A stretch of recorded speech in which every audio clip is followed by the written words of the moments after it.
श्रीमद्कुंज विहारिणे नमः। श्री स्वामी हरिदास विजय चित्राम। श्री घनानंद जी का जन्म संवत 1746 के लगभग हुआ था। ये भटनागर कायस्थ थे। फारसी, ब्रजभाषा और संस्कृत साहित्य में इनकी विशेष अभिरुचि बाल्यकाल से ही थी। पूर्व समय में ये मुगल बादशाह के राज कार्यालय में एक साधारण अधिकारी थे, पर बाद में अपनी कार्यदक्षता, स्वामी भक्ति और परिश्रम के प्रभाव से ये बादशाह मोहम्मद शाह के खास कलम हो गए। काव्य और संगीत का इन्हें अच्छा अभ्यास था। इनकी कविता बड़ी सरस, मधुर और भक्तिपूर्ण होती थी। बाल्यकाल से ही ये भगवान श्री कृष्ण की सरस लीलाओं के प्रेमी थे। श्री नंद कुमार के दरबार का आश्रय ही इनके लिए परम मान्य था। बड़े उच्च कोटि के प्रेमी भी। लौकिक प्रेम को अलौकिक, सर्वथा दिव्य और ईश्वरी बनाने में इन्होंने जो सफलता पाई, यह भक्ति जगत की एक अत्यंत मौलिक और अपूर्व देन है।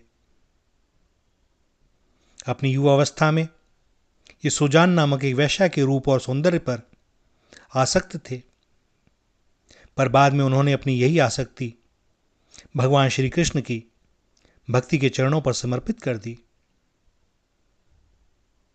इनके जीवन की एक अभूतपूर्व घटना है कि वे मोहम्मद शाह की राजसभा में बैठे हुए थे।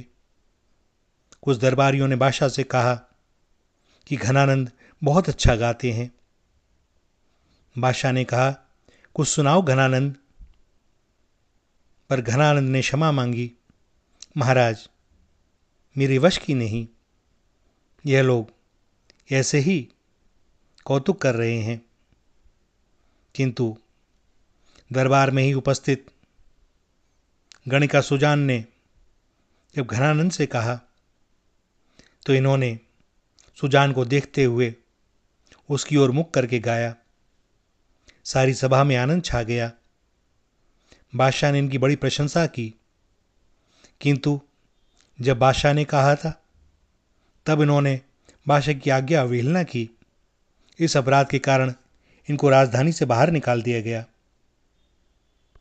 और धीरे धीरे घनानंद भी विचार करने लगे कि मैंने क्या किया।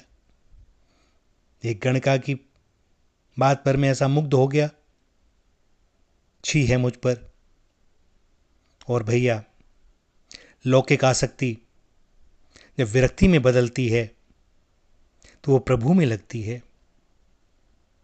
क्योंकि एक बात का स्मरण रखें, कोई भी चीज, मोह, आसक्ति, ये सब संसार से त्यागने के लिए का बातें कही जाती हैं। आचार्य, रसिक, संतजन, शास्त्र सब की कहते हैं। किंतु जब यही भगवान के चरणों में लग जाती हैं तब ये सभी सुफल देने लगती हैं। देश का राजा रूठे तो रूठ जाए, किंतु ब्रजराज नहीं रूठना चाहिए। सो इस बादशाह के उच्चाधिकारी ने संसार की माया का त्याग कर दिया और वे चल पड़े ब्रज की ओर। भगवान राधा रमण की लीला भूमि में पहुंच गए। कालिंदी के नीले जल को देखकर नीलमणि नंदनंदन का स्मरण हुआ आया। नैनों में प्रेमाश्रु भर आए, प्राण कलपने लगे। अधरों ने कंठ की वाणी का भाष्य किया। गुरुनी बतायो राधा मोहन हु गायो, सदा सुखद सुहायो वृंदावन गाड़े गहिरे। अद्भुत अभूत महिमंडन परे ते परे, जीवन को लाहू हाहा क्यों ना ताही लहिरे।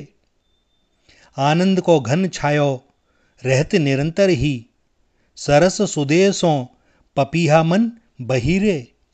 जमुना के तीर केली कोलाहल भीर, ऐसे पावन पुलिन पे पतित परी रही रे। अर्थात ऐसे पावन यमुना तट पर इस ब्रजभूमि में यहीं पड़े रहना चाहिए और हर समय भगवान का स्मरण चिंतन करना चाहिए।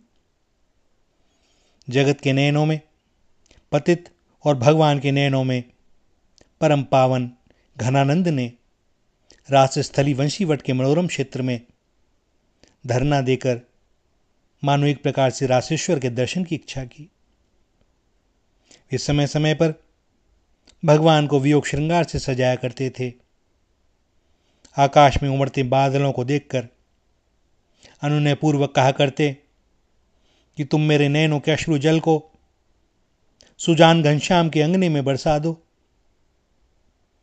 कभी कभी चातक की तरह प्रीतम को संबोधन कर कहते, आर्तवंत पपीहन को घन आनंद जू पहचानो कहा तुम।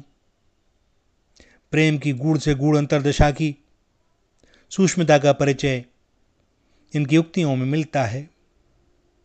ये प्रायः वंशीवट के निकट वृक्ष के ही तले में रहा करते थे। कभी कभी समाधि में 2-2, 3-3 दिन बीत जाते। अपने ब्रजवास काल में ही इन्होंने सुजान सागर की रचना की। श्री घनानंद जी निम्बार्क संप्रदाय में दीक्षित थे। संवत 1796 विक्रम में नादिर शाह ने भारत पर आक्रमण किया। वृंदावन में नादिर शाह के सिपाहियों ने बादशाह मोहम्मद शाह के खास कलम को फक्कड़ में के वेश में देखकर जर जर जर कहा, अर्थात उन्होंने सोचा कि यह बादशाह मोहम्मद शाह का खास है तो इसके पास में खजाना होगा और ये भागकर छिपकर यहाँ आ गया है। वह उसको पकड़कर खजाना मांगने लगे, किंतु घनानंद जैसे फक्कड़ के पास ब्रजगरज के सिवा क्या था। तो जब उन्होंने जर जर जर कहकर खजाना मांगा तो घनानंद ने कहा, रज रज रज, और उनके ऊपर ब्रजरज डाल दी। विधर्मी सिपाहियों ने इनका दाहिना हाथ काट दिया।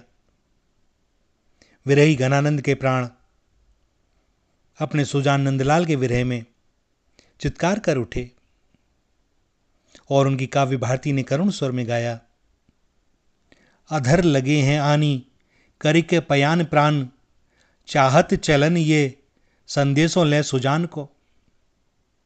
और इन्होंने इस पूरे छंद को अपने खून से अपने तकिए पर लिख दिया।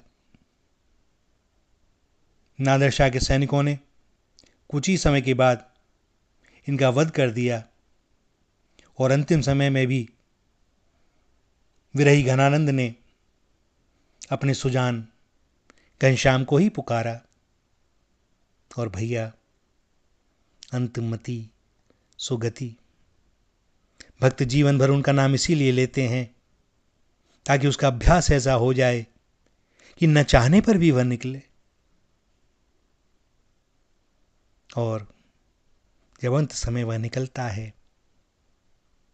तो फिर भक्त इसी श्रीधाम वृंदावन में श्री श्यामा श्याम का परिकर हो जाता है। कहीं जाना नहीं पड़ता, यहीं रहता है उन्हीं के साथ सदैव के लिए। श्री राधा श्री राधा श्री राधा।